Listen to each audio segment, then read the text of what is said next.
తెలుగు రాష్ట్రాలను ముఖ్యంగా తెలంగాణ రాజకీయాలను కుదిపేస్తున్నటువంటి ప్రశ్న టీఆర్ఎస్ ఎమ్మెల్సీ కవితను ఈడీ అరెస్ట్ చేస్తుందా లేదా అనేటువంటి ప్రశ్న ఇప్పుడు రాజకీయ వర్గాలను కుదిపేస్తోంది.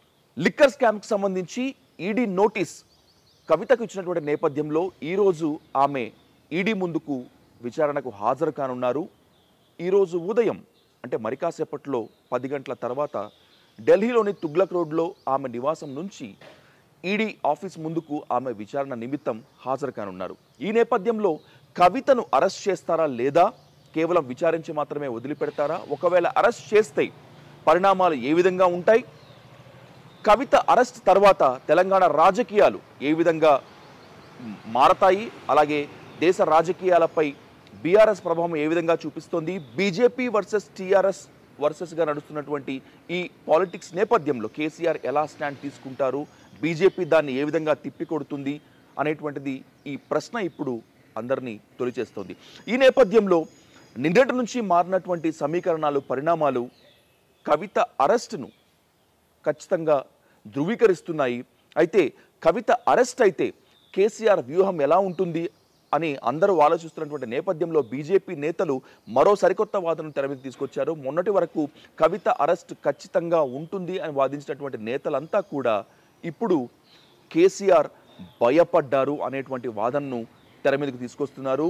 ఇందుకు నిన్న ప్రగతి భవన్లో టీఆర్ఎస్ ముఖ్య నేతలతో సమావేశం నిర్వహించినటువంటి తర్వాత కవితను రేపు ఖచ్చితంగా అరెస్ట్ చేసేటువంటి అవకాశం ఉంది. ఒకవేళ గనక కవితను అరెస్ట్ చేస్తే బీఆర్ఎస్ ఏ విధంగా తన రాజకీయ వ్యూహాన్ని అమలుపరచాలి, కమలం టార్గెట్గా టీఆర్ఎస్ తన పోరాటాన్ని ఏ విధంగా సాధించాలి అనేటువంటి దానిపై టీఆర్ఎస్ శ్రేణులకు కేసీఆర్ దిశానిర్దేశం చేశారు.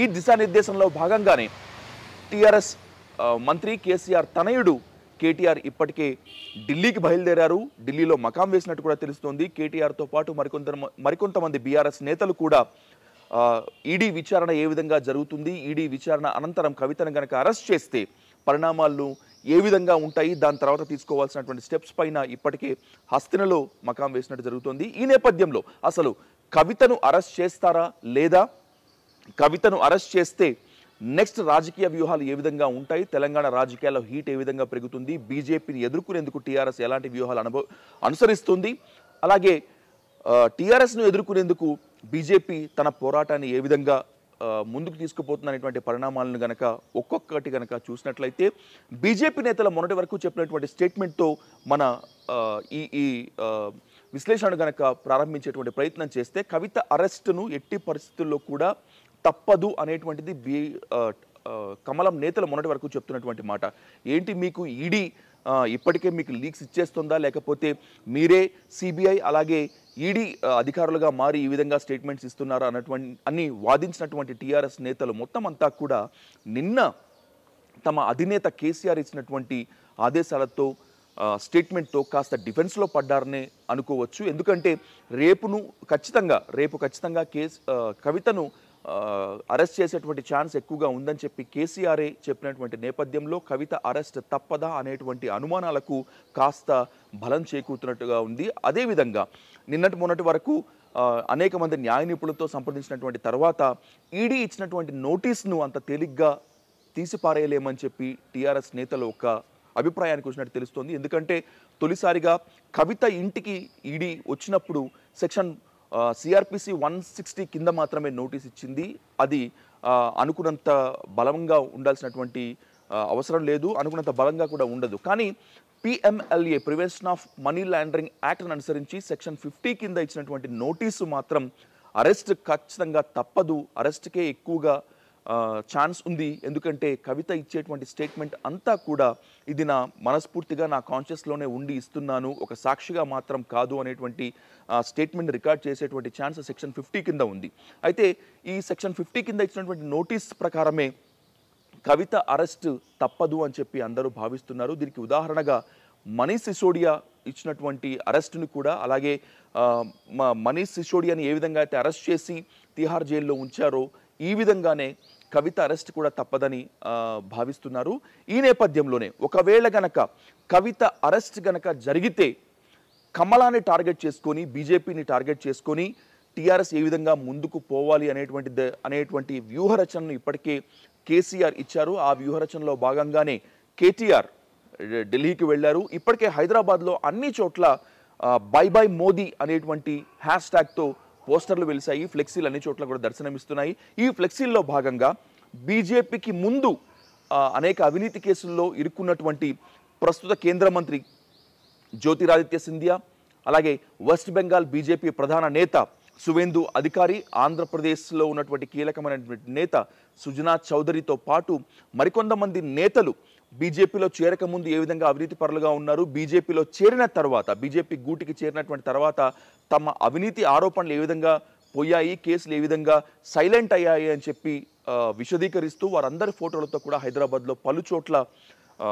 ఈ ఫ్లెక్సీలు వెలిసాయి. ఇప్పటికే ఫ్లెక్సీ వార్ స్టార్ట్ అయిందని తెలుసుకోవచ్చు. ఈ ఫ్లెక్సీ వార్ స్టార్ట్ చేసి బై బై మోదీ అనేటువంటి హ్యాష్ ట్యాగ్ని టీఆర్ఎస్ నేతలు మొత్తం అంతా కూడా ట్రెండ్ చేస్తున్నారు. అదేవిధంగా కవిత అరెస్టుని తమ రాజకీయ వ్యూహాలకు అనుగుణంగా వాడుకోవాలని చెప్పి టీఆర్ఎస్ పొలిట్ బ్యూరో, ముఖ్యంగా కేసీఆర్ అనుకుంటున్నట్లుగా తెలుస్తోంది. ఈ నేపథ్యంలోనే బీఆర్ఎస్ అనేటువంటిది ఇప్పటికే దేశంలో ప్రకంపనలు సృష్టిస్తోంది. సబ్స్టిట్యూషన్ ఆఫ్ మోడీ అంటే బీజేపీకి ప్రత్యామ్నాయంగా బీఆర్ఎస్ని అన్ని ప్రతిపక్షాలు భావిస్తున్నట్లుగా ఉంది. అందుకే ప్రతిపక్షాల నుంచి విపరీతమైనటువంటి మద్దతు బీఆర్ఎస్కు వస్తోంది. అందుకు ప్రధానమైనటువంటి ఉదాహరణగా నిన్న ఢిల్లీలో కవిత మహిళా రిజర్వేషన్ కోసం చేసినటువంటి ఒకరోజు నిరాహార దీక్షను చూపిస్తున్నారు. విపక్షాలతో పాటు అన్ని పార్టీలకు చెందినటువంటి మహిళా నేతల మొత్తం అంతా వచ్చి కవితకు మద్దతు తెలపటము, బీఆర్ఎస్ ప్రభావం ఏ స్థాయిలో ఉందో తెలుసుకోవచ్చు అని చెప్పి కేసీఆర్ వివరించారు.